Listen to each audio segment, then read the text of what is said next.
हरिओम. आज रविवार 22 सप्टेंबर 2024. सद्गुरू ब्रह्मचैतन्य गोंदवलेकर महाराज यांच्या प्रवचनाच्या आजच्या भागामध्ये आपल्याला सांगणार आहेत की भक्ती म्हणजे ईश्वराविषयी अत्यंत प्रेम. ऐकूया त्यांचे विचार. एखाद्या मोठ्या यंत्रामध्ये एक चक्र सुरू झालं की बाकीचे सर्व चक्र आपोआप आपापल्या परी हळू किंवा जलद फिरायला लागतात. अगदी त्याचप्रमाणे आपल्या मनाचे बरं. मनाची एक शक्ती काम करू लागली की तिच्याबरोबर इतर सर्व शक्ती देखील हालचाल करू लागतात. मनाला आपल्या शक्तीने ताब्यात आणणं फार कठीण आहे. ते थोर माणसालाच जमण्यासारखं आहे. पारा समोर टाकला तर तो दिसतो, पण काठीने मारला तर तो मारला जात नाही. त्याचप्रमाणे मन आहे हे समजतं, पण ते आवरता येत नाही.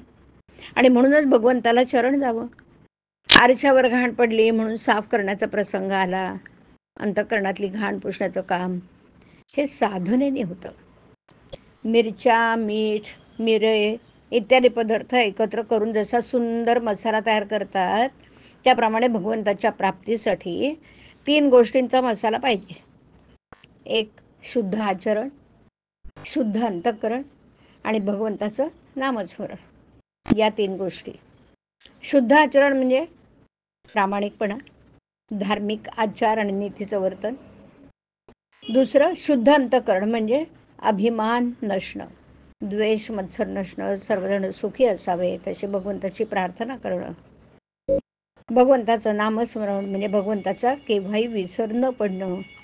नवऱ्याला देव आवडत नाही म्हणून बायकोने नामस्मरण सोडायचं कारण नाही.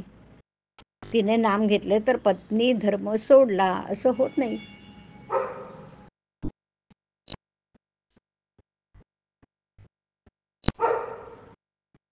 मनात येणारे भलते सलते विचार हे नामाच्या प्रेमाला आडकाठी करतात. त्यांचा बंदोबस्त करण्याचा उपाय म्हणजे या विचारांना थारच देऊ नये म्हणजे झालं. एक मोठा पोलीस अंमलदार चोर पकडण्यात हुशार होतात. तो असं करे की चोर ज्या बाईच्या नादी असेल तिला फितरू करून घ्यायचा, म्हणजे चोर आपोआप नेमका सापडे. त्याचप्रमाणे आपलं मन जिथे गुंत आहे तिथे भगवंताला ठेवा की मन आपल्या ताब्यात आलंच असं समजायला हरकत नाही. मनाचं संयमन करायला 2 उपाय आहेत. एक म्हणजे पातंजली योग आणि दुसरा भगवंताची भक्ती. पातंजली योग म्हणजे युक्ताहार विहार, नियमित राहणं, इंद्रियांचा निरोध करणं. भगवंताची भक्ती म्हणजे मग ईश्वराविषयी अत्यंत प्रेम. हा दुसरा विचार. या प्रेमाची साधनं कोणती तर भगवंताचं नामस्मरण, कथा कीर्तन, माधु समागम आणि त्यातल्या त्यात सद्गुरूची कृपा ही होत. भगवंताच्या स्मरणाशिवाय जी कर्म होतात ती वाईट कर्मे होत. कोणताही खाण्याचा किंवा पिण्याचा पदार्थ भगवंताचं नाम घेतल्याशिवाय खायचा नाही असा नेम ठेवला तर नाम आपोआप येणार. कोणत्याही परिस्थितीत आपण नामस्मरणापासून ढळूच नाही. जो नामात प्रपंच करील त्याचा अभिमान नष्ट होऊन त्याला सुखासमाधानाचा लाभ झाल्याशिवाय राहणार नाही.